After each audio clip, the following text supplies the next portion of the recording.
There's been many memories at Victoria Park, the highs and the lows. Join myself, Dan and Hatterz as we talk to you about the nostalgia of the past,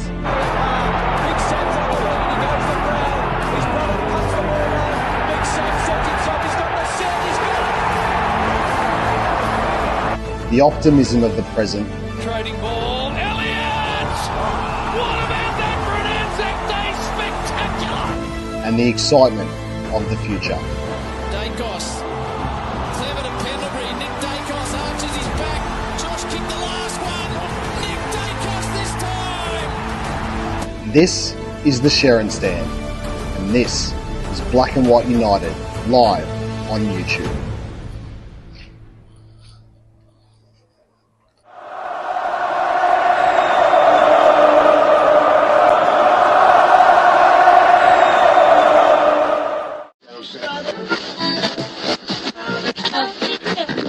Ladies and gentlemen.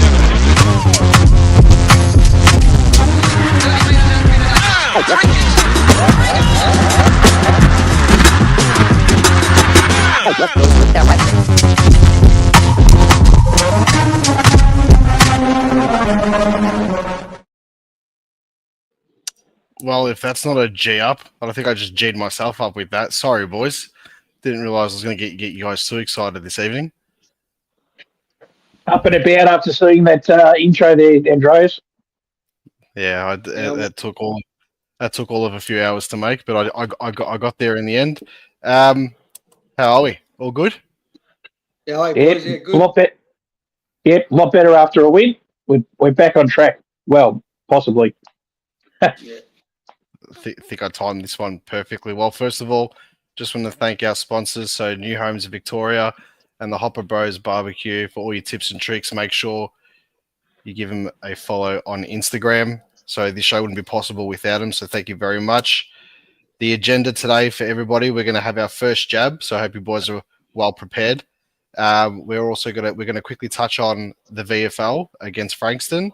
And also we'll give ourselves a bit of an update on the players that are going to become available for this game coming up against Brisbane. We'll go over the Richmond game. We'll preview the Brisbane game. We'll give ourselves a bit of a run home with the remaining fixtures, and also we're going to touch on some stuff with Victoria Park, what the plans are for Victoria Park, especially after Barry Karp's joined the club, and he said obviously a few things that he wants to do there. So we'll touch on that, and then we'll talk about some nostalgia about the Vic Park days as well. And I've got something in there for Hatterz soon, so I've made a bit of a little sneaky there for you. Straight away, boys, let's just get straight into the first jab. First of all, thank you everybody for joining in already. We've already got 15 people in, which is fantastic. We've got Nate from Nate Talks Pies in. Let's get it, boys. Thank you for joining. If you guys haven't already, please make sure you give him a follow. He came on the other day also. Nathan Hopper's here from the Hopper Bros Barbecue, so thank you so much for coming in. Into the Woods podcast has joined. All the heavy hitters are in today, which is fantastic. And then Ben's also said, love the MCG, but missed that spirit of Vic Park. It was ours and only ours, 100%. Let's just get straight into it, boys. We're going to do the first jab. Shame on anyone to lose a champion. Sometimes it may be good, sometimes it may be shit. All right, Dan, you're up. Give us your first one. Yeah, it's for me, it's the goal review system. I remember when it was first brought in. I remember when Hawkins in the 09 granny kicked the goal, Bills behind, and it was a big talking point because it was such a close granny. So it was only meant to be initially just for the howlers. Now they're doing it for every goal line, whether it's a point, out of bounds, and that's the reason why quarters are going so long. And it's just it does your head in because the worst part of it is you lose the advantage because now in the old days you used to have to wait for the umpire to wave their flags before you could do a kick in, but now you can't. You can just go straight through, so you can get that quick exit. The man on the mark's a lot further back than what they used to be.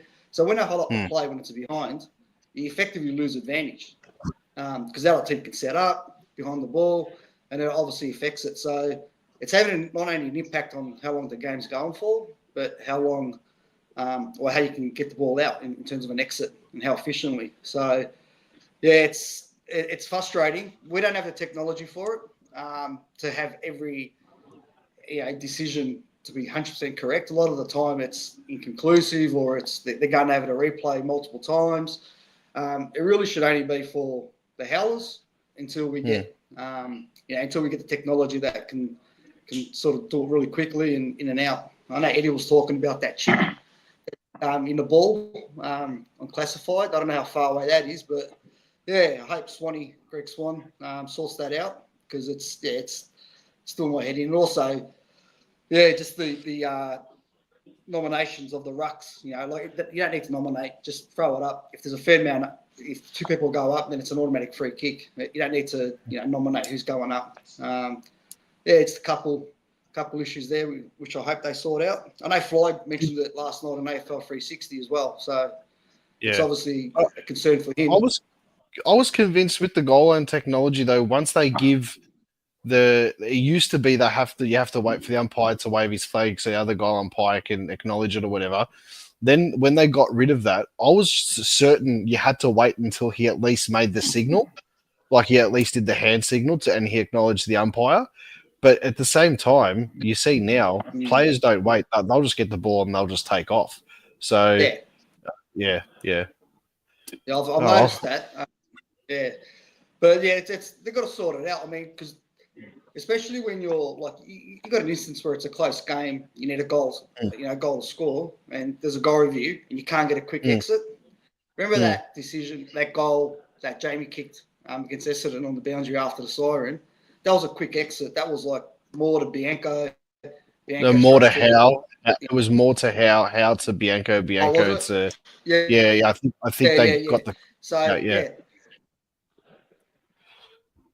Eddie said on the Footy Classified about the chip in the ball, but he said that wasn't that last year he brought that up?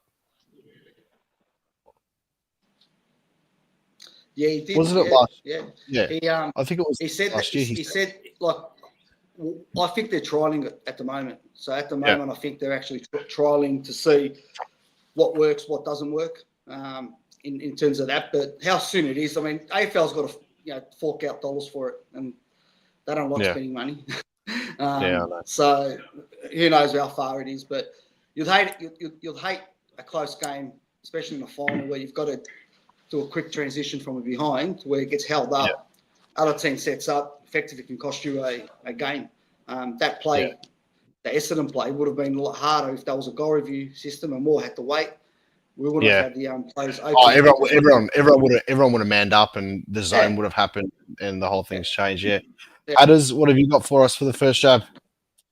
My first jab is actually a positive one, and Daniel sort of touched on it a bit there, talking about Greg Swan. It's just the refreshing presence of Greg Swan back into the AFL. The last couple of days, we've seen him get on the front foot, do the media rounds. No legalistic rubbish like Laura Kane. He's happy to answer all the questions of the people in the media.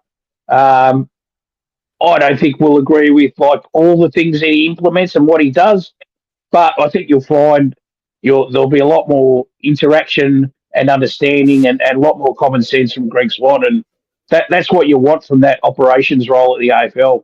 So that's my first jab. I feel as if he's going to have more interaction with the fans of football, regardless. Anyway, with what the feedback is. So, even if it's something that happens towards the end of the year and they review it, if he gets enough feedback and stuff, he'll act on it or potentially adjust something. And if nothing changes, he'll probably give a good reason as to why, which I think is just the transparency, which is what you want. I heard him on SEN and they played clips and stuff like that of it today, and I just think that at least you're going to have some sort of interaction than just the same old robotic dribble that they come up with, especially not just Laura Kane, but Andrew Dillon as well. He would just deflect absolutely everything and just keep on talking about how good the game is, what good the game, the shape of the game, all this crap. And it's well, not really, because look at the problems that we've had, which cuts straight into my first jab, and that's just the absolute rubbish fixturing that they've got, especially for this round. I mean, the Thursday night, the Friday nights are just. I don't understand. I mean, I saw this thing that I think it might have been 3AW or SEM put up on Instagram, and it was saying that like Carlton and Essendon had 11 like primetime slots throughout the season, and then Dylan come out and said that when we did the fixturing last season, it was when Essendon and Carlton were in a good position, and I'm thinking to myself, when were they in a good position? Like 5 weeks out from the finals, Essendon fell out, and Carlton, were like just holding on. It was pretty much us and Carlton just holding on to try and get that 8th spot. I just don't understand why they would have done that, but I don't know. I think it's just too many positive spins on just rubbish that they've done. So that's why I'm hoping to, like with Swanee coming in, like he can just have his say and all this stuff gets fixed up, especially from the AFL's end. Yeah. The VFL. So it was a bit of a disappointing night against Frankston for team wise, but we got some players to get a decent run in. So I think initially they were saying something like, let's get 70% into Jordan De Goey and to Bobby Hill, and then Frampton came on in the second quarter. Dan, what was your take out of the game and the boys that played? Yeah, look, I think Frankston came with a very different attitude. That was their, I guess, granny. Big crowds, big names playing. They really attacked it, whereas I think our guys sort of were trying to go through the actual game with, just trying to get a bit of touch. So I think the two, attitudes going to the game sort of stood out to me. But look, it was good to see the guys, Bobby, Frampton, and De Goey get through the game. That was the main thing. It was a disappointing result because it would have locked us in the top 5. Now we're sort of back in between, I think, 6 to 10, so we're in that wild card territory. So it really was an 8-point game because Frankston leapfrogged us. But look, it was some good signs in terms of those players getting through. There's a couple young ones that I'm liking the look of. Just little glimpses that they're doing, such as Hayes. They don't have to, they're not dominating the game, but they're actually just the way they position themselves. There might be a slick handball out, and you think, yep, this kid's got something to work with. But it was disappointing, obviously, because you want to try and cement your spot in the finals because it helps the AFL team. Yeah. I think the fact that De Goey, Bobby kicks 3 goals, he's ready to come in this week. De Goey, he actually played a lot more than what I thought. I think he played Hatterz. Didn't know if he played 70% game time. I think he played something like that. Yeah. So he had a good crack. He had a good crack at it. Yeah. Yeah. So that was encouraging. So hopefully he's pulled up okay. But we'll get into selection obviously later. But yeah, I was quite content. What did you guys think? Well,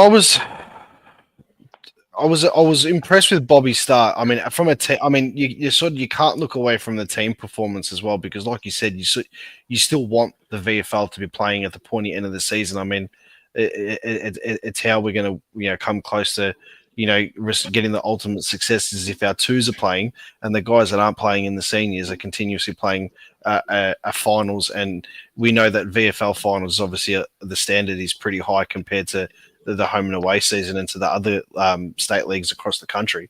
So you're still playing at a almost the highest level, especially if there's AFL affiliated sides making the finals as well. Credit to Frankston, let's be real. I mean, they played a tremendous game. But with that being said, I think Bobby and we can go on the selection side of things now. Heading into the Brisbane game, but I do think that Frampton and Bobby will probably come straight back in, and then you'll have obviously Pendles will come in who didn't play anyway. I do think that Geordie might be given another week. Just like personally, I think Bobby was pretty much back to himself. I think Geordie might need another week in the 2s or does come back as a sub if he does come in. Against Brisbane. Yeah. But Frampton, 100%, he's going to slot straight back in. What do you reckon, Hatterz? Yeah, I reckon to go, he might get about, like, say, 50 minutes in the VFL at Williamstown on Saturday, and then probably plays a sub against Hawthorn on the Thursday, because we're obviously with the 5-day break post the Lions game. We'll make probably at least 3 or 4 changes, and a few of the older guys will be rested. So I think they'll really manage to go his minutes on Saturday, so that it'll give him an opportunity, to obviously, get some run back into his legs and a bit of touch, but with the forward thinking to that Hawthorn game as well. Yeah, Dan, I said that to you at the footy on Sunday too. Just in regards to the 5-day turnaround, like, it'd be interesting who they do hold back, because you can't get you don't want to flirt too much with moving the magnets. You really want to try and get your best side in as quick as possible now, leading on, especially with who we've got playing. But I did say to Dan on Sunday, Hatterz, that the week off after the Melbourne game heading into the finals, I'm personally not a fan of no football. I know we're going to have the catch-up game and they're going to do whatever that week or whatever it is. So there's still something to watch on TV, but I've never really been a fan of the week off. But from a Collingwood supporter point of view, and seeing how, injuries have impacted us this season, geez, like, I am so for it, just to get that extra week just before the final, so they can get everybody back in. Before we touch on, we go over the review of the Richmond game, I'll just go over some comments just quickly first. This morning, Mello bought a membership to the channel, so thank you so much for that. And also, my mate James has jumped in and he's bought a membership to the channel as well. So thank you very much, guys. You keep the channel live when you do that, which is fantastic too. Also, there was one before when I jumped in, there was 5 memberships that were bought. Here we go. There was Maxwell Cat, aka Mr. Bonjour, has gifted 5 Black and White United memberships. So thank you so much. That's much appreciated. If you want to get noticed in the chat too on Heaps, please send over a super chat. That'd be great. But I'll just quickly go through a couple of them now. I've got here, Kev has said, and he inboxed me this question on Instagram too, and I think it's something that we will touch on a bit later, but while it's up there and I don't miss it, he said, hey guys, if we do get JSOS from Carlton, if he accepts our offer, do you think he will play in defence and give Darcy Moore less pressure in defence, or will he play up forward? My personal opinion is, if we were to get him, let's just say they had a mid-season trade or a trade period during the season and he came to Collingwood now, I'd go up and say that he would fit perfectly into our defence. Hatterz, what do you think? Yeah, 100%. He's obviously been targeted to fill a defence slot next to Moore and Frampton, and play next to his good buddy Houston. Yeah. Dan, would you put him up forward if you needed to, or nah? Oh, look, I'll settle him down back. He looked good down back, but he is that swing man, so he can obviously gut forward if needed. But I'm in it just for the Carlton melts, to be honest. It'll be glorious. Yeah.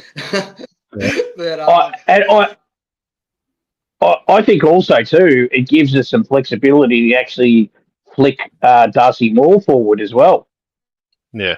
In the future, because we could use Frampton as your lockdown, on the big forwards. Silvani can play the second one.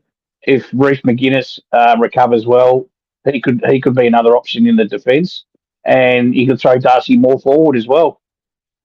Yeah, we're stacked if that's the case then too. I totally forgot about Reef then for a second in this whole Silvani sort of fiasco that's happening at the moment. But if Reef gets himself right, I mean, you're going to basically have Reef and Frampton fighting for that same spot almost. And then it also depends on what happens in our midfield to see if Josh does go up in the midfield.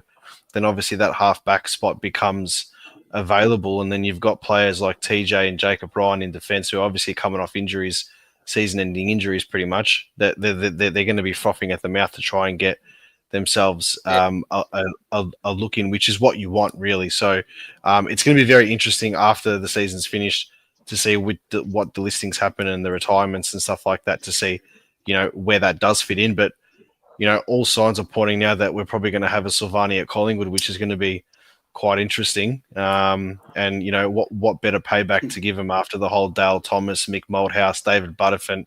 I mean, I can chuck in Peter McKenna if I want to talk a lot like old times just for the sake of the name. And then you've got also Mick McGuan for those few cameo appearances where you wore that light blue M&M's top down at Optus Oval. Made me sick as a kid. But, it's just a little tiny cheeky stab back at them. I've got Sean here from Ultimate Greatness said Frampton felt exposed at times, didn't have his usual support, so I'm more hopeful than not, but it's still an observation. We know Frampton is solid when he's in the senior side. That's obviously in regards to him playing in the twos. First game back, though, too. So I think for his sake, it was more just getting the actual run in the legs and sort of blowing out those cobwebs. What else have we got here? So Into the Woods has said here, boys, what position will Geordie play when he returns to the seniors? I'll give this one to you, Hatterz. What do you reckon? I reckon when he first comes into the side, given McCreary's out, he'll probably play the high half forward sort of role and have, probably a 70-30 split of forward midfield time until he gets his match fitness up. Would you play him in the midfield, though? Would you give him straight away, like to be that relief sort of, ruck rover or centre? Would you do that straight away? Like I said, predominantly as a forward, but the way the whole rotation sort of things work and guys sort of, you got your team defence, he'd obviously have to play a role in sort of covering off the opposition halfbacks and all that when they're trying to charge forward as well. So, I'd be probably looking at 70-30 split. But I think initially you'll probably find he'll play sub or he'll play minutes and then get subbed. Dan, what do you reckon? Yeah, look, I personally would go to go with sub initially, and I would play him this week as a sub. I just don't see, other than getting another 70-80% game time in the VFL, I'd almost, the risk of that is you've got a 5-day break heading to the Hawks game.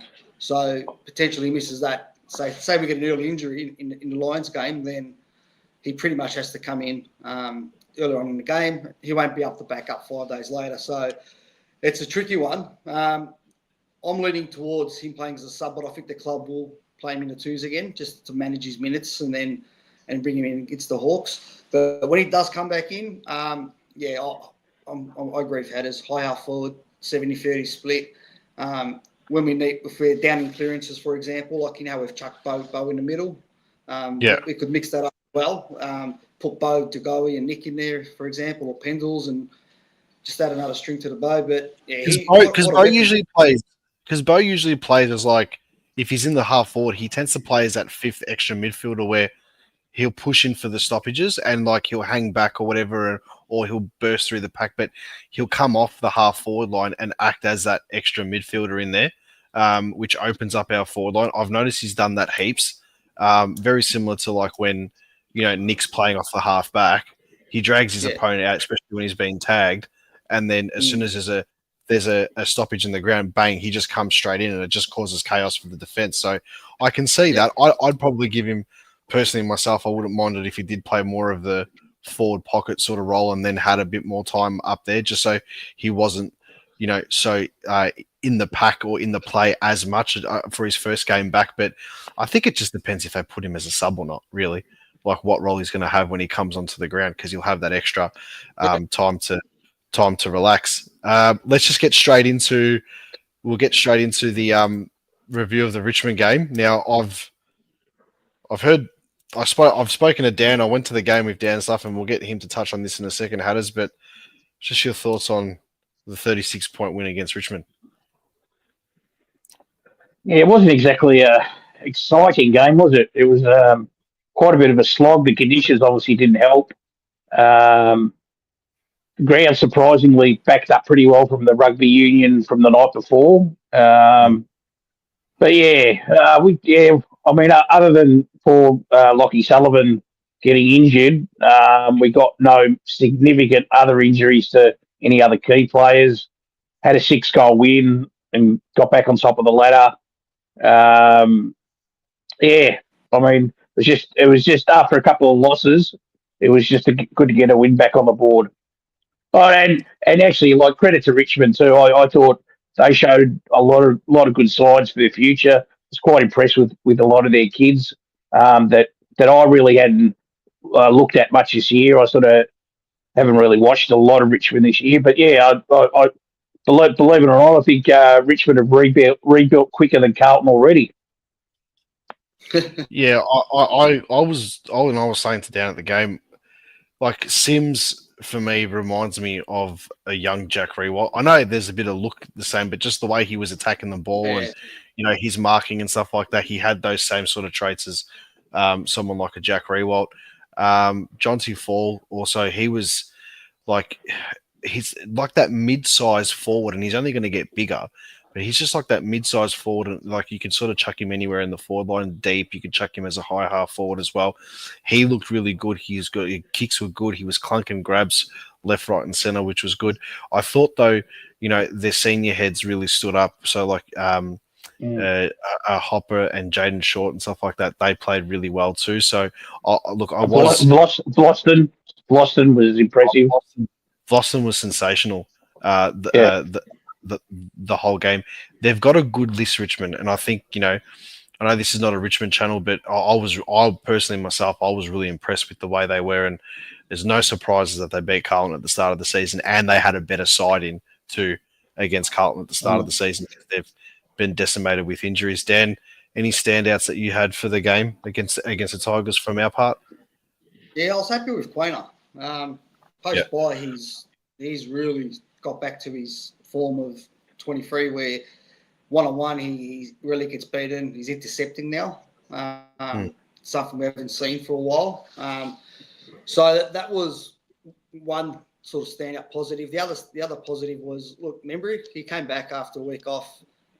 He's on track to kick 40, 45 goals this year. I think he's on about 28, 29. So that's a huge return. And he was an unrestricted free agent, so we got him for zero.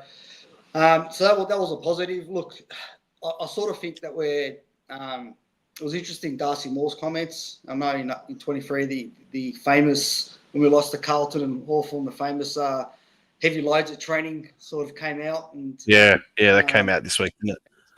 Yeah, and he put it on the agenda again. But Chris Scott he sort of laughed at it. He goes, there is no such thing as heavy loading training, and if there is, it wouldn't impact your performance. It was like a backhanded slap. But if you look at Geelong's draw, I mean, they get to play Richmond twice, North Melbourne twice, West Coast twice. I mean, I suppose you could manage players too when you sort of getting those teams feet here, most weeks. But look, the main thing is that we got through Barth Sullivan uninjured. Regained top spot. I think we have been gearing up internally. Just a gut feel that we have been gearing up for the next 3 weeks. It doesn't get any bigger than that. Brisbane, Hawks, and the Crows. I think we need to win 1, potentially 2, to lock in top 2. We'll get a good indication of where this team's at this week. If they go out and do a job in Brisbane, then I'm pretty confident that's where we've been heading.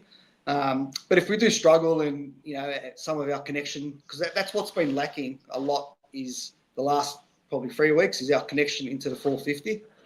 Oh, yeah. I mean, against Richmond, sorry to cut you off there, but just we touched on that too during the game, like the overuse of, and I've made a note of it here, which I wanted to talk about, and you've just reminded me now, the overuse of the handball, like going from like the half back line through the middle, it was like there was too much overuse of it, and then there was times where like Tom Mitchell would get it, and like it's the last play to kick it into the forward line on a wet day, do it. And he's again gone for the hand pass and we're being caught out. And the same thing too, when we did go up forward, I remember there was a couple of times our forwards would get the ball and they were hand passing it straight out, like back another 20 metres. I think that the connect there hasn't been there since the Carlton game. Yeah, look, my especially in the wet weather.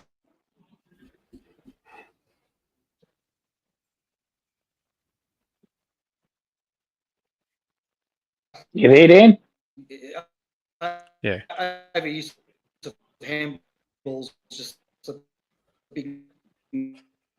No. Bit of Mark Robinson here. Yeah, I thought we did that, especially in the first half.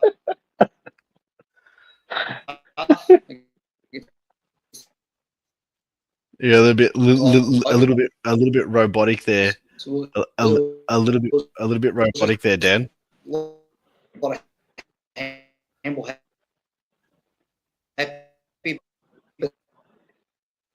right. So what we'll do is I don't mind the handball, but when you handball, he's back. Got two plates. Well, I'm not going to lie, Dan. We missed about half of what you said then because it got a little bit robotic. But what we'll do is we'll just go. There we go. This is prime time viewing tonight. Don't worry about that. He's on the Mark Robinson internet. Yeah, I got Nathan here. He goes because he's from Wallen. He goes, is Dan from Wallen? I've got Sean here saying, "Are you there, Robbo?" On him, and the amount He's still going. Hello. Yeah, just you cut out badly before Dan. I'm back. Yeah. Yeah, no, that's fine. Yeah, I can hear you, Robbo. We'll get to what we'll do is can you hear me? what we'll Yes. yeah, just shut up for 2 minutes, bro. Just give us 2 minutes so you can get back to normal. We'll go straight into the Brisbane game. Oh, this is bad. Yeah, the viewers have actually gone up saying this is like the Three Stooges right now.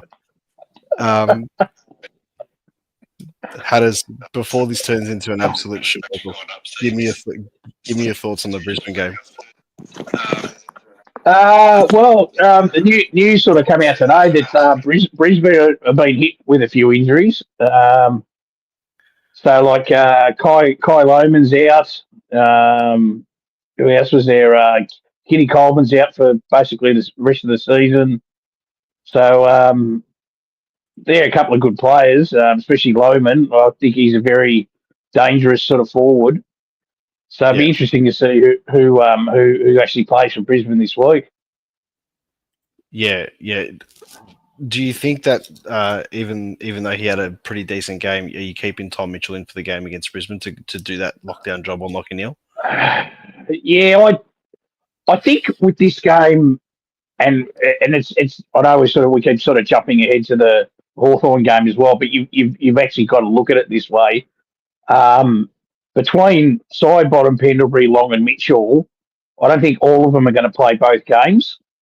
So I get the feeling that either Mitchell will play this week and not against Hawthorn, or vice versa, and maybe and obviously Pendlebury will be back this week, and I suspect he won't play against Hawthorn as well. So the midfield mix will be interesting, and then all, as we alluded to before, with Tagoe coming back in possibly for the Hawthorn game, that's another thing we've got to consider as well.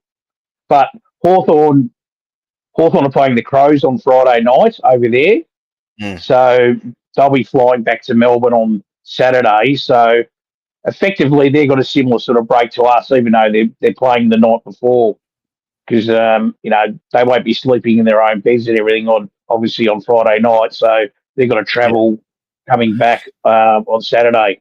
So that'll even things out, I think, for that Hawthorn game. But yeah, in regards to Brisbane, we've beaten them, I think, 4 times in a row since the grand final, which sort of flipped around that they'd beaten us 6 times in a row. So it's an interesting dynamic between the both clubs. How we've had a couple of mini streaks against one another.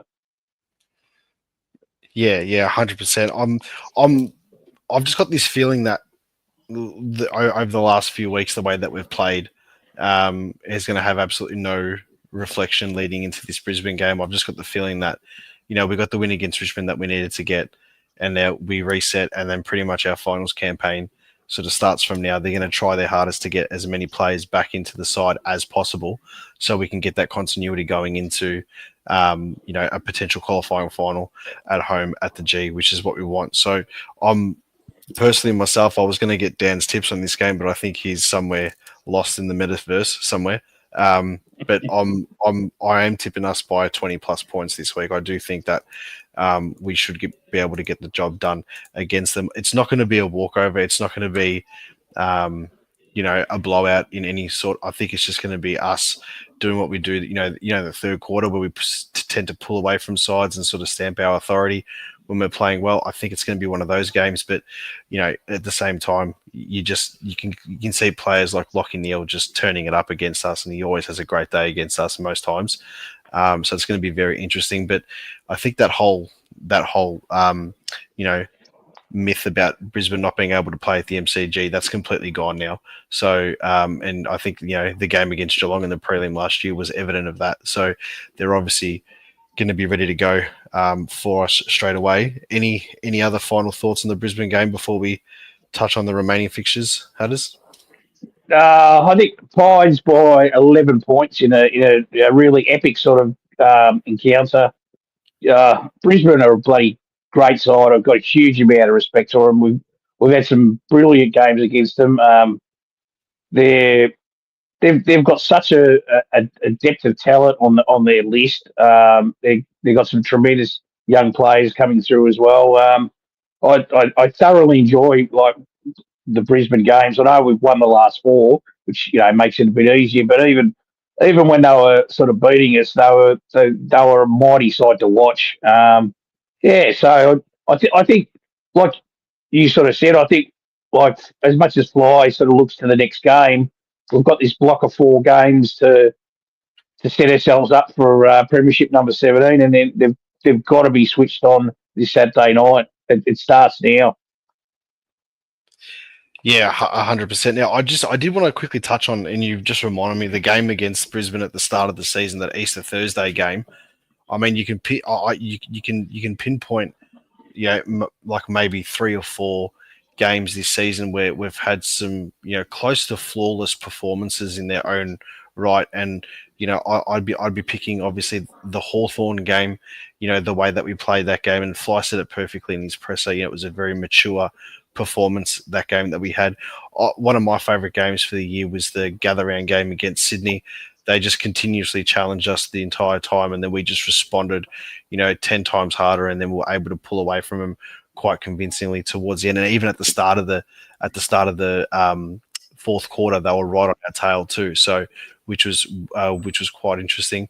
And then, you can say the Port Adelaide game at the start of the season, but that was just a smashing. But the other game too, obviously, is that Brisbane game on Easter Thursday that I thought was, probably the most complete performance the whole time. We've gone away against the reigning premiers, and we've been able to obviously produce the game that we did. I don't think we've had a game like that where we've just dominated from start to finish against a top side. So it's going to be very interesting to see the way that it happens this time around. Now, we have got Dan back in. So can you hear us, Dan? All good? I'm back.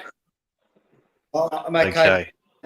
Did you ring up your Tajikistan ISP connector? I still use the telephone cord, the ADSL, the telephone cable. ADSL. This one's still getting dial-up thing, which is fantastic. Just quickly before we continue, Pies Footy donated, up the Pies donated $7.99 to the channel in a super chat. Thank you so much. If you haven't already, please make sure you give Pies Footy a follow on YouTube. Also, we were just talking, Dan, about obviously the some complete performances throughout the season that we've had, and obviously the Brisbane game against Brisbane at Easter Thursday was definitely one of them. I mean, from start to finish, we pretty much, dominated the play. I thought, we'd come close to winning that game, but not. I think we beat them. What was the final score? Was it like 50-something points, Hatterz, that we ended up beating them by? Towards the end I think it was around. Yeah. It sort of blew out in the end. I mean, there was patches of that game where Brisbane was still pressing us, but yeah, it sort of blew out a little bit. All right. Well, we're getting straight into the next part here. So we've got the run home. So we've obviously got Brisbane, which we've touched on now, and then we've got right after Brisbane we have Hawthorn on Thursday night, and then we've got Adelaide away, and then Melbourne at the G. What are your thoughts, Dan, about the Hawthorn game coming up, and also Adelaide away? We'll leave Melbourne out for a second, but the two games following the Brisbane game, what do you want to see out of them?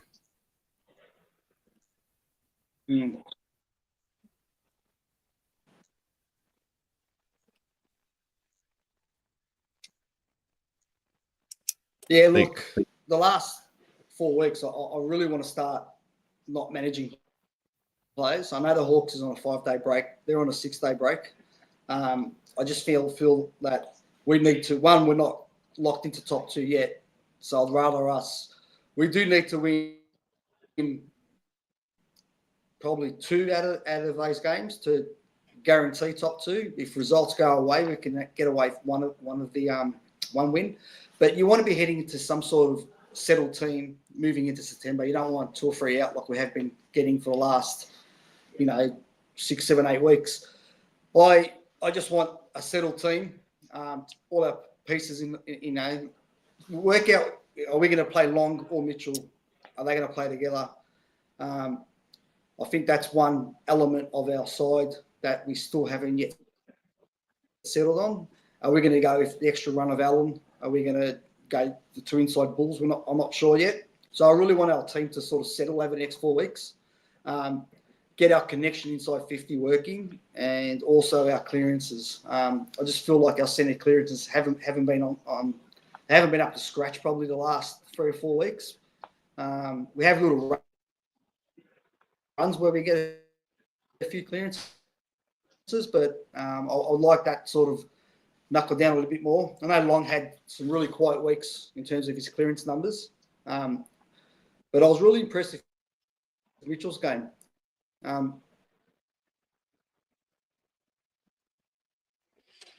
Watching the replay, I liked his game in a sense where, he adds that experience around the clearance, and his numbers.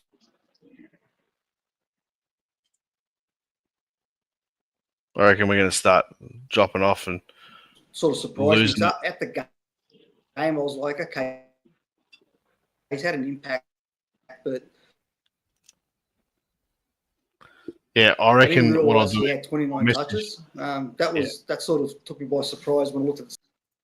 I'm going to mute Dan. I'm just going to text him and let him know that that was just too hard. I got people here just pissing themselves off. I know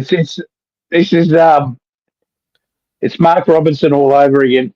Yeah. He's just going to stick to sitting under the light on his phone. I reckon. So we'll just give him a minute there to sort of get that going again.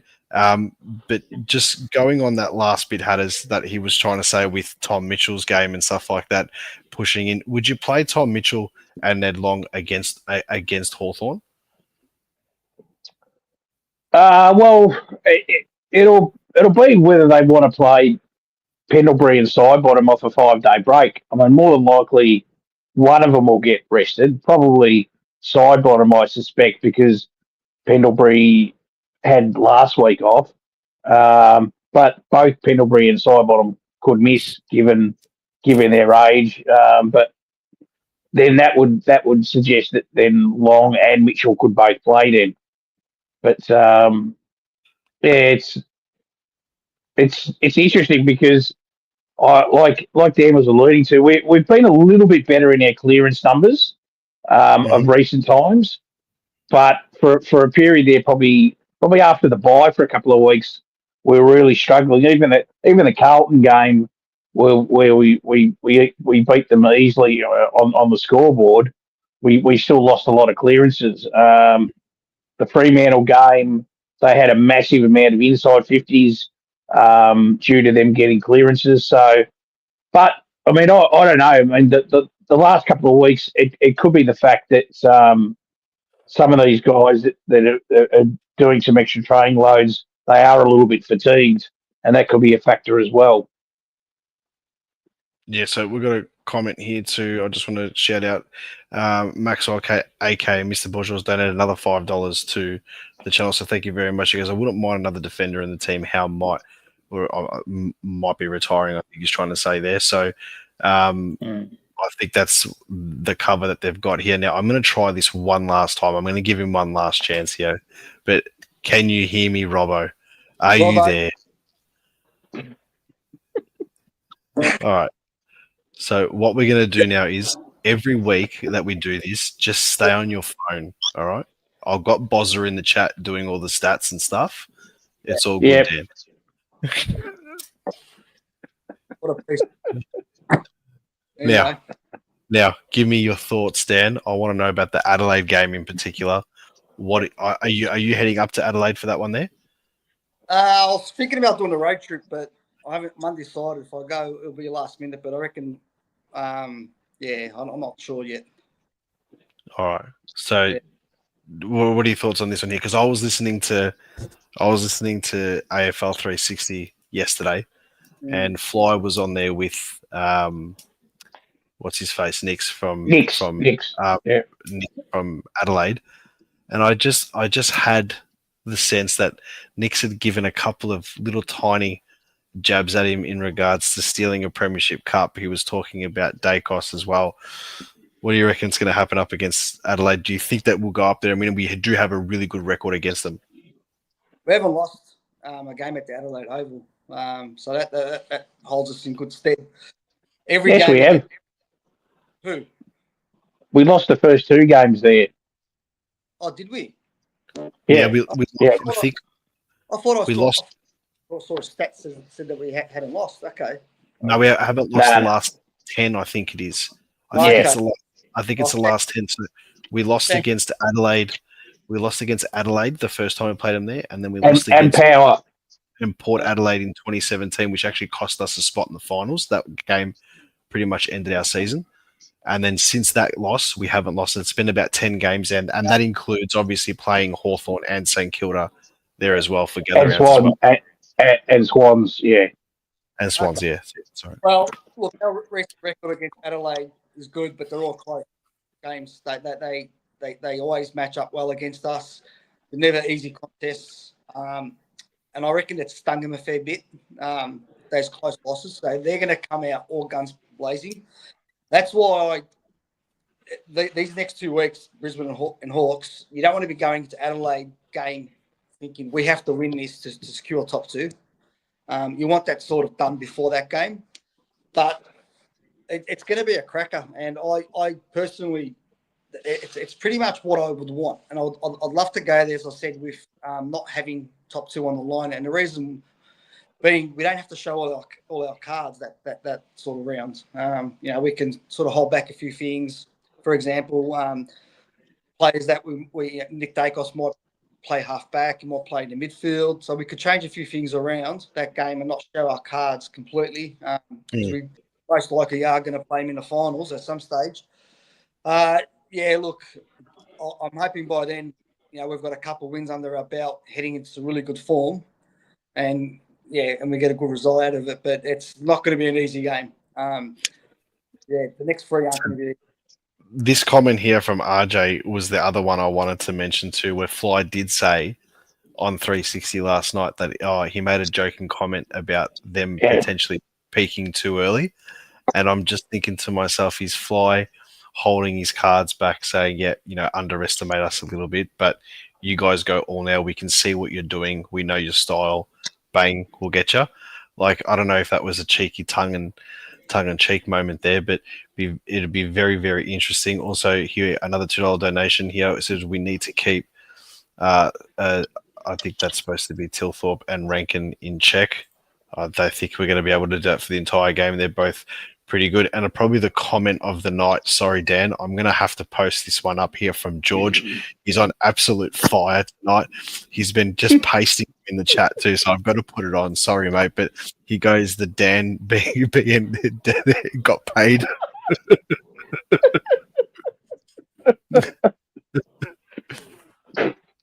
Sorry, Dan. Sorry, mate. I had to put that on there. That was too funny not to miss. Ben Zero, here we go. Just pumping the chats out. 26th of September, 2026. Pies back to back. Up next on the podium, number 18, Jack Silvani. Throwing themselves off the Westgate. So I think now we've touched on the run home and stuff like that. Before we get to the Victoria Park side of things, Hatterz, which I'm also going to be doing. I'm also going to show a little bit of footage of you that we've obtained, which by me saying, but that's you've sent this in to us. I've just done some stuff to it. But before we get to that, just quickly on the whole Jack Silvani thing, is it more the fact that we need a player like him in the back line, or is it more the fact that we're going to potentially pinch him off Carlton, or is it more just the fact that it's a bit of both? What do you reckon, Hatterz? Oh, a bit of both. I mean, I love the fact that Carlton are in such disarray that one of their, great family names at Carlton is considering, or very strongly considering, and looks like is going to move to Collingwood. I think it says a lot about the culture, the coaching, and the way that the whole club is run at Collingwood now. The fact that, Silvani has obviously got connections with the Dacos boys, and Dan Houston would play into it, but Silvani sees the opportunity to play week in, week out in a Collingwood defence, and in a team that could possibly still be in a premiership window. I think it's a no-brainer for me. He's an unrestricted free agent. We don't lose anything in terms of draft picks. It's the model that everyone says, he's 27, he's going to increase your age demographic. Well, who cares? We're playing in a professional. We're playing in a professional league. We're not playing in a development league. You're there to win premierships. So Geelong doesn't look at guys who are 26 and 27 and go, oh no, they're too old. If they're the right fit for your club, you take them. And with that being said, too, I mean, let's just say for argument's sake, you have someone potentially like a Jeremy Howe that retires. And I'm just saying him hypothetically.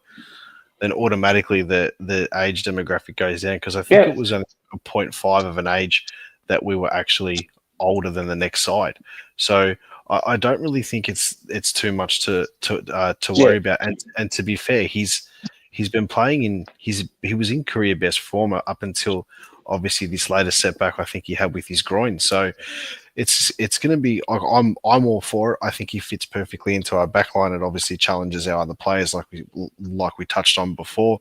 I think just the fact too that we are taking a household name from Carlton to us, and if we are successful with anything in the future after this season, it's going to be the ultimate kick in the guts for him too, which I think is something that we can definitely all cheer about. Now, before we get to the comments, actually, I have to get to one comment here because I've got another one here, another $10 donation. Thank you so much. What will happen to Carlton when Curnow, Tom Welsh, and Sauce are gone?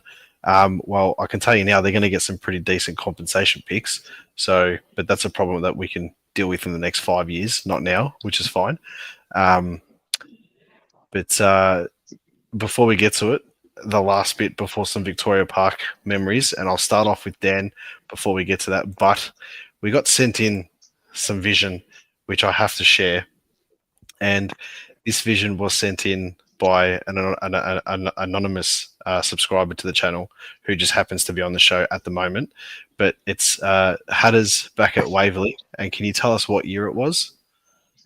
It was 1986, the last round out at Waverley. It was a Collingwood full forward by the name of Brian Taylor, who's, for a lot of you younger people, just know him as a commentator. But actually, Brian Taylor did play for Collingwood for 5 seasons between 85 and 1990. And he was going for his 100th goal out of Waverley. All right, I'll roll the intro. Here we go. Took advantage of no one on the mark. Up it goes, and we find BT with the chance of... Whoa. Here I come. Oh, here I come. Oh. Number 99. BT, as the supporters say, puts it through for goal.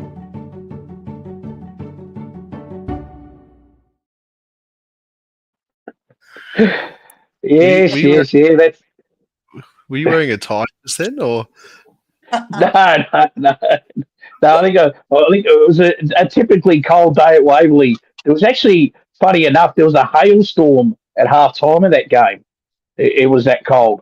You wouldn't know it by the sun, because I think that was during the second quarter when BT kicked that goal.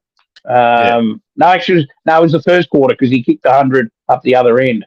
But yeah, so it was typical Waverley cold, massive hailstorm. Obviously, with the crowd running onto the ground, it was just like stuff all over the ground. And those old days in the cheer squad, you could actually could throw stuff on the ground. We used to call it snow. It would be cut up telephone boxes, telephone books, which the cheer squads used to, if you see the old vision from the footy in the 70s and 80s and early 90s, before there'd be a goal kicked, and obviously when BT kicked 100 up the other end, everyone was throwing all the papers onto the ground, and then you had this hailstorm that hit at half time. It was like paper mache all over Waverley. It was hilarious. Oh, that's crazy.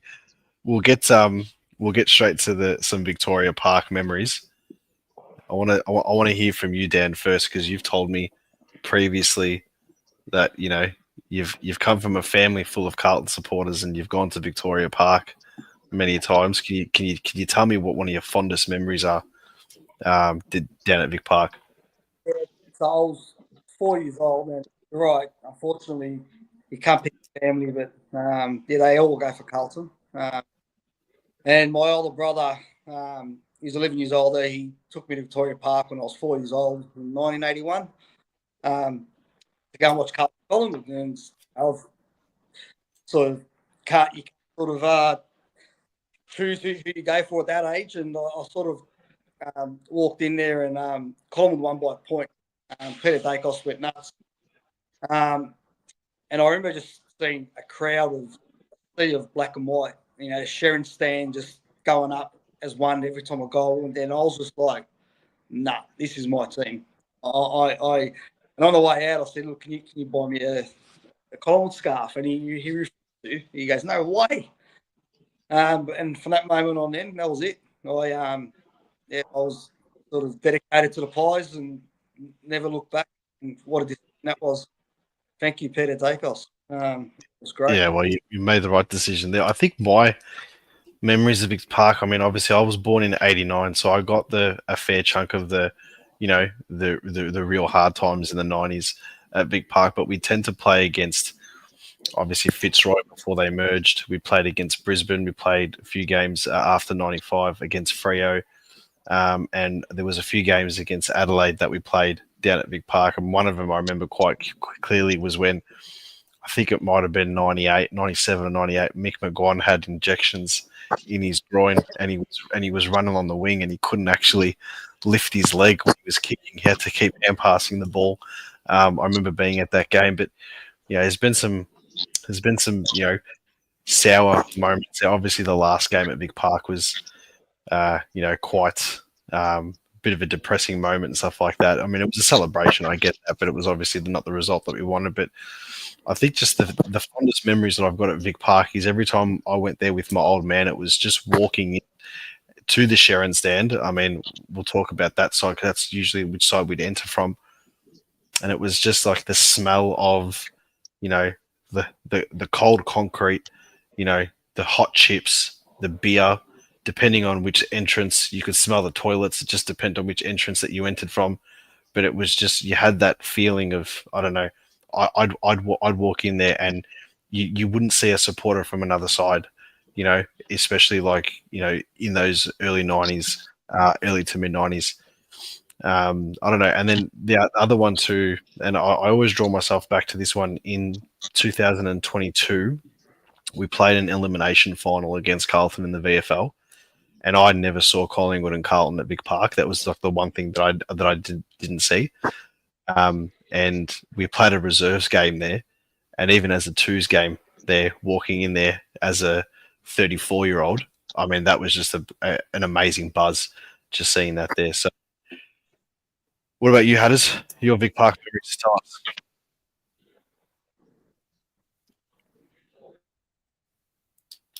You there, Hatterz? Can you hear me? Yeah. Can you hear me? You now. Yeah. What are your Vic Park memories? Okay, probably my most vivid memories early would have been in the 1981 season. Then I thought it was topical given that we've just played Richmond. We played Richmond early in the 1981 season. I think it might have been round 9. Yeah. And Richmond were the reigning premiers, and we smashed them, absolutely smashed them. It was a terribly cold day. I was sitting actually in the Sherrin stand as a guest of one of my friends at primary school at the time, and there was a guy in his 36th game for Collingwood who kicked 9 goals, and that was Peter Dacos. So to put it into perspective, right, for say younger people who didn't get to see Peter Dacos play, think about like how good like Nick Dacos is right now. At that age, Peter Dacos at that stage hadn't even turned 20, and he's kicked 9 goals from a half forward flank against the reigning premiers in only his 36th game. It was one of the most dazzling performances I've ever seen by a young Collingwood player. He kicked a goal on his left foot on the boundary line from 45 metres out. And I just, the roar when he kicked that goal up the Sherrin stand end was just unbelievable. Like, can you tell me, was that the one that I've used in the intro where Terry Keys has pushed him over the boundary? No, that's from that's 10 years later, Andreas. That's 10 years later. And this is and I try to tell some of my mates' kids, when Nick Dacos does something magical, I go, you don't appreciate how brilliant what some of the things Peter used to do, especially before I know he kicked 97 goals in the premiership season in 1990. But the early days, some of the games he played as a midfielder and as a forward, it's just stunning. Like, I remember a couple of years ago, I rang up SEN and spoke to Tim Watson, and because they were talking about who do you think is the best player ever to play at Collingwood, and I said Peter Dacos, and we spoke about that game where he kicked 9 goals at Richmond, and Tim Watson just goes, he's a champion. He goes, it's just undoubtedly one of the best players he ever played against. So, go Dan. Yeah, go Dan. I mean, he's my favourite player and always is, and I couldn't agree more with Hatterz. He had injury in the mid '80s. He had issues with his feet, and obviously in his knees as well. That really pushed him into the forward line. Pre that. The early 80s and that he was quite easily, without a doubt, he would have been up there with a Gary Ablett in terms of how he's viewed. I think he's the most skillful player I've ever seen play the game, and to this day, he was doing things in the 80s that were unheard of. Check side, like that they weren't common practices for players. In Dacos Magic, there's an actual video. About him where he's at Princess Park in Hawthorn, and there's Tuck, Platten, and Dipper, and he's in the centre square, and he done his shimmy where he's just he used to put the hand out and so forth. They all fell to the ground, literally fell to the ground, without touching. And off. Like when we see Pendlebury do a shimmy or a balk, and we just sort of marvel how did you find space? Akos did that for fun. He had a big torp in him too. I mean, the stuff that I've seen on, and it's clearly gettable on YouTube and stuff now. Some of the kicks he's done on both sides of Vic Park and at the G and stuff like that. Geez, he could kick a barrel, and the ball looked heavier too back then. I don't know, maybe just the darker Sherrin that they used back then too, but the grounds were heavier, so it allowed the ball. Obviously the footies weren't as good back then. They generally only used like one or two footies, not like now where you get a new ball out after every point. Basically, unless the ball got kicked out of the ground, you kept on using the same footy.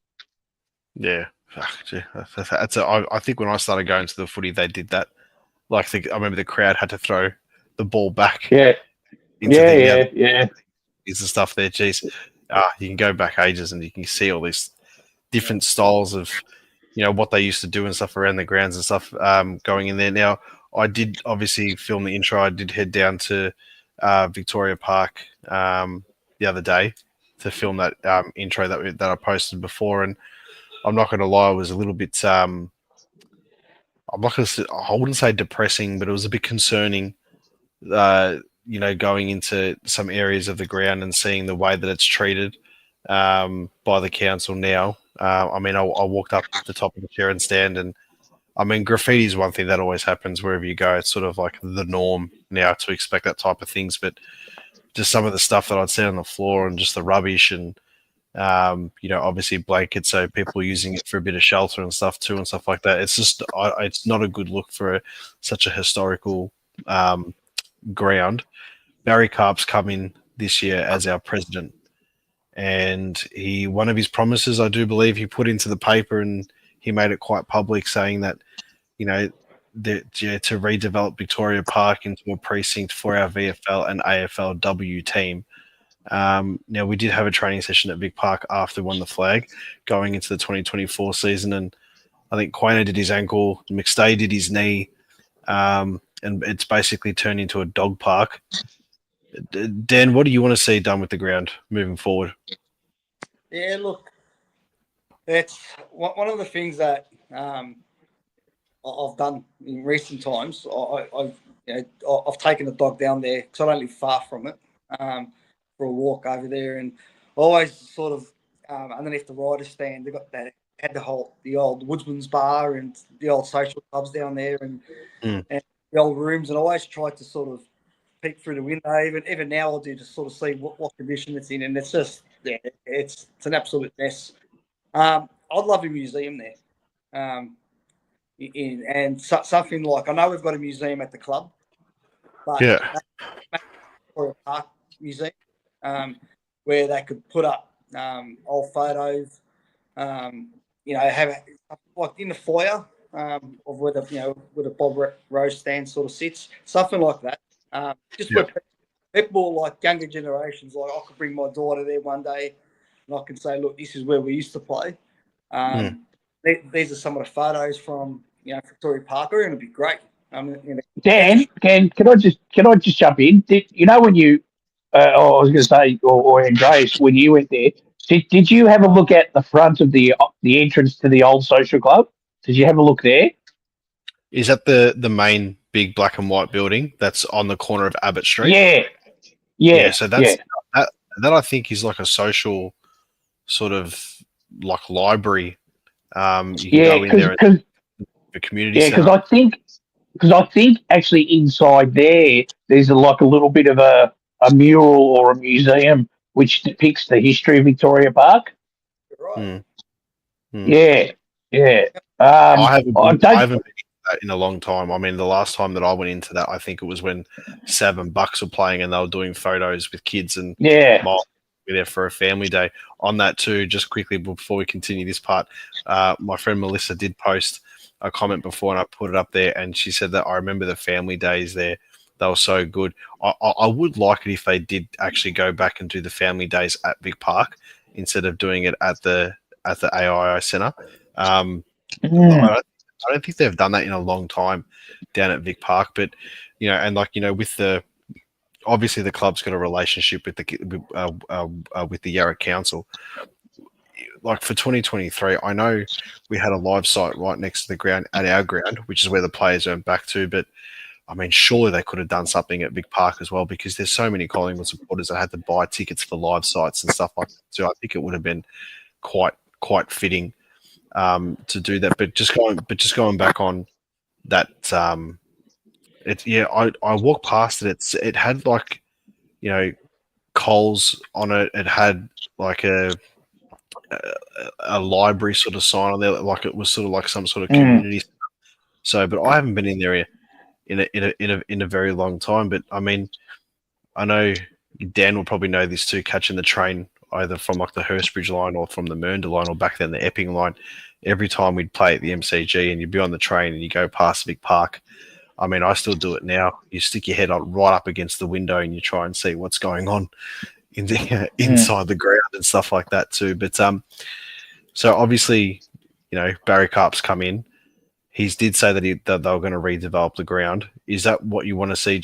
Hatterz just for the VFL and the AFLW side, or would you like it if we played potentially some preseason games there as well as just the men's VFL playing game? Well, I think this will be just AFLW, VFLW, and the VFL. Yes, and VFL, and you might find we could play an intra club there, possibly, just depending on what's happening at AIA Centre, because you've obviously got the tennis Australian Open on at the time, so they might be able to utilise Victoria Park a bit more, because the tennis might get some functions over there at the AIA Centre during the Oz Open. But from my understanding, that there's actually the big car park or the sort of empty sort of space right next to Victoria Park Station. Yeah. Across the road from the ground. My understanding that Collingwood are actually looking at purchasing that land and actually doing some development work in there for facilities to support the redevelopment of Victoria Park as well. So whilst they'll obviously do some work on the ground itself to get it up to speed for training and for games, they actually need some facilities to support that, because like if the VFL girls are playing there, the AFL girls are playing there, they're going to need proper facilities of their own to utilise, and obviously the VFL men's side. It'd be just the standard club room, and I think they've got that old gym in there which they don't use anymore. But I think they've fixed up the actual club rooms themselves, and they've refurbished them when you go down the race. Yeah, but there's not much space. There's not much space in there, because they're the old school dressing rooms. They're not like the modern day ones, So that's why I think they're looking at having something across the road there. Yeah, nice. All right, well, we'll just catch up on a couple of comments really quickly before we finish up tonight. It's been a massive episode, so but I do have here one here from RJ saying, I still remember the roar in 1990 when we kicked that goal against West Coast in the pocket. Biggest roar I've heard. Oh, that's for Peter Dacos at Waverley. Yes. And we've got one here from Ben. He said, the last time I visited Vic Park was 2003 grand final week training session. Really need to get down there and reminisce a bit. Yeah, I think I went to there as a kid too, as a teenager for the 03 granny. Now, just on that too, we did actually continue training though at Victoria Park, like for a while. Like we were still based there. I do believe we moved over to the AII Centre. Oh, sorry, we moved over to Gotch's Paddock. I think it was it 2008 or 2009, somewhere around there. I reckon it was about 2005. Yeah, 2005. Okay.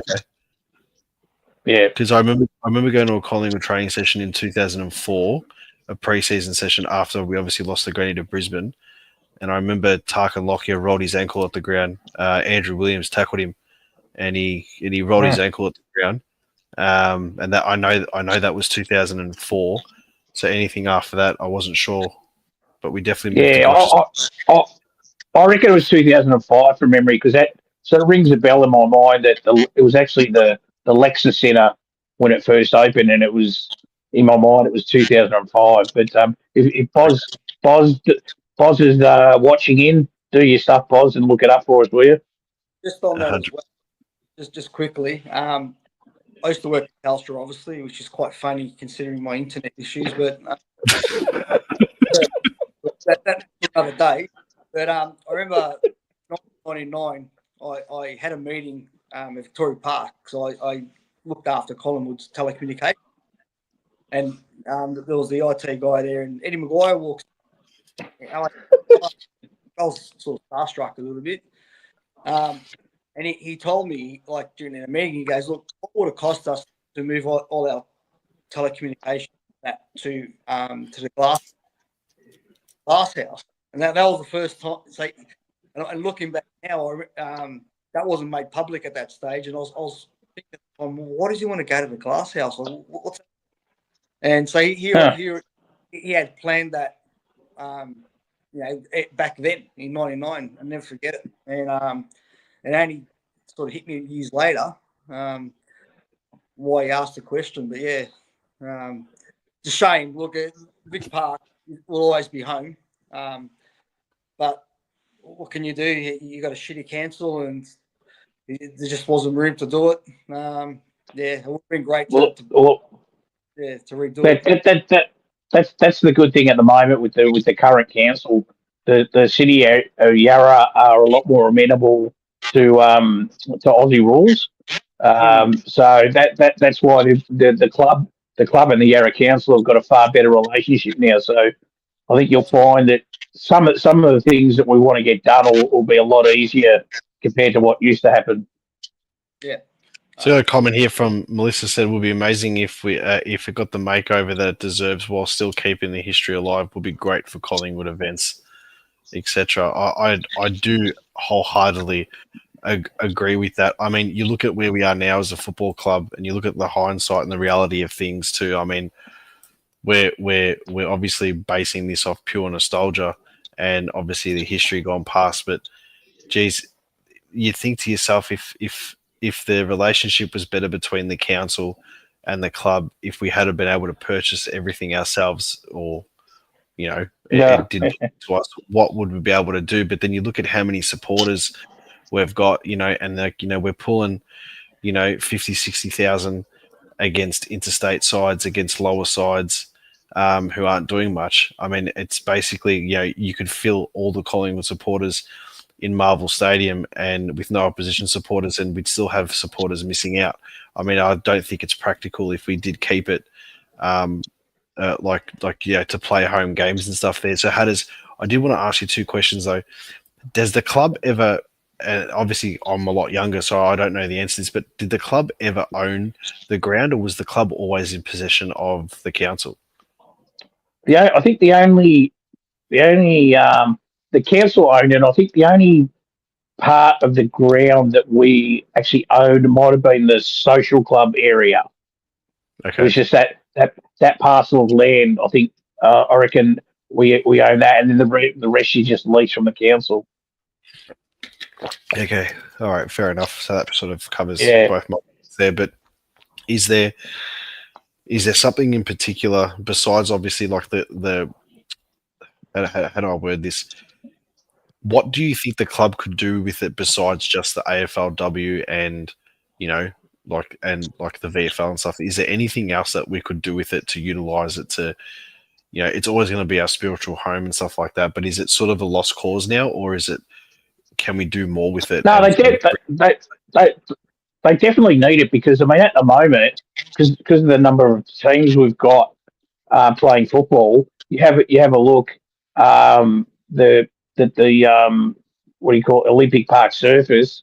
There's it can get chopped up quite a bit because we've got so many teams training on it. So there's a definite need for Victoria Park for the surface to be improved, so that if we want to have 1 or 2 weeks off in the depths of winter for our AFL team to go to Victoria Park and train on that ground, that we've got the opportunity to do it.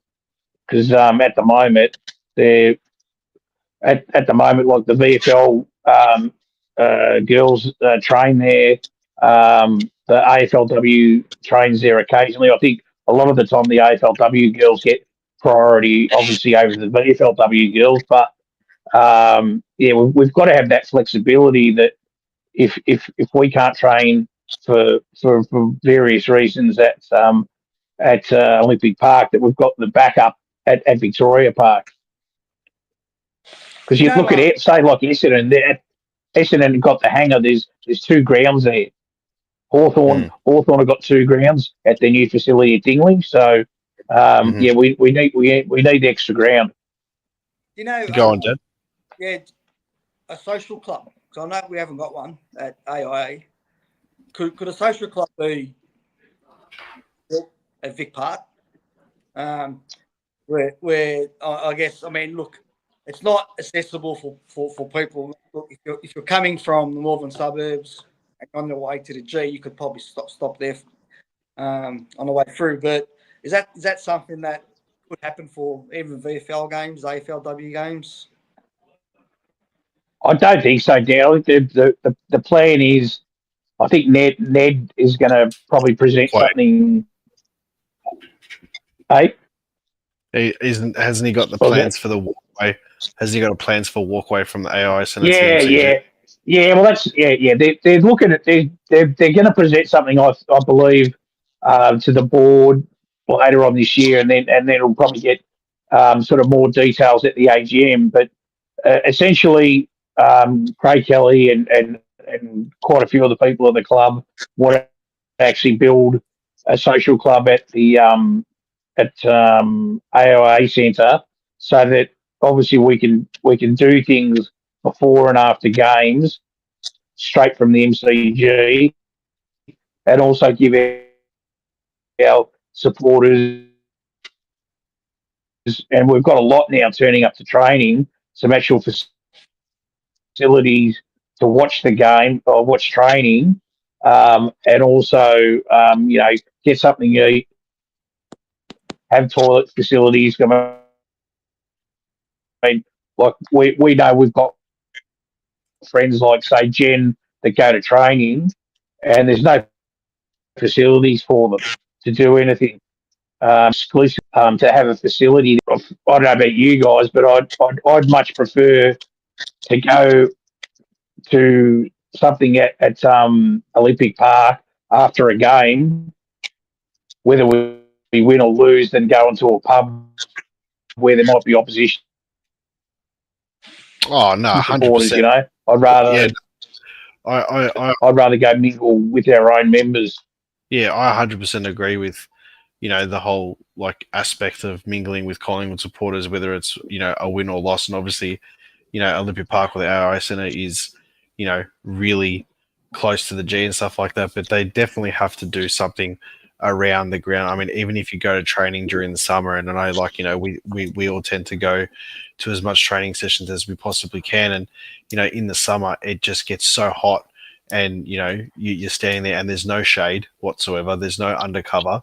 There's no toilet facilities or anything like that. You're literally just standing, on concrete blocks or hanging over the, and there's nothing there for you. You have to actually go to Amy Park and go to the cafe or something around there. So I do hope that, if there is going to be any further development for Victoria Park, and we're going to base ourselves still at the AI Centre moving forward, and that's our home ground. That's where we train. That's where it is. That's where football's taken us now. That's fine, but surely you can just put some shade over those concrete seats or those concrete steps or something like that around the ground. Just even for the rain and stuff too during winter. I mean, you're going to get soaked the whole time. Surely they can do something around there. Boys, before we finish up, any final thoughts moving into the Brisbane game, and any further thoughts on anything else football related? I'll go for you, Dan.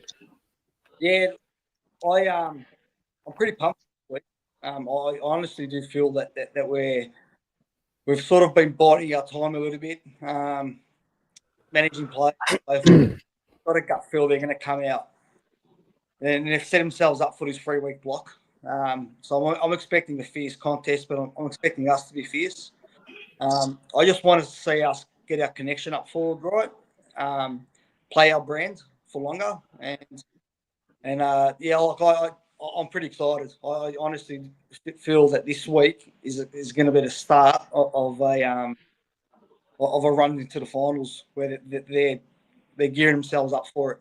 And I sort of get that sense with this team is that they sort of struggle a little bit, say, against the poorer teams like the North Melbournes and West Coast and so forth.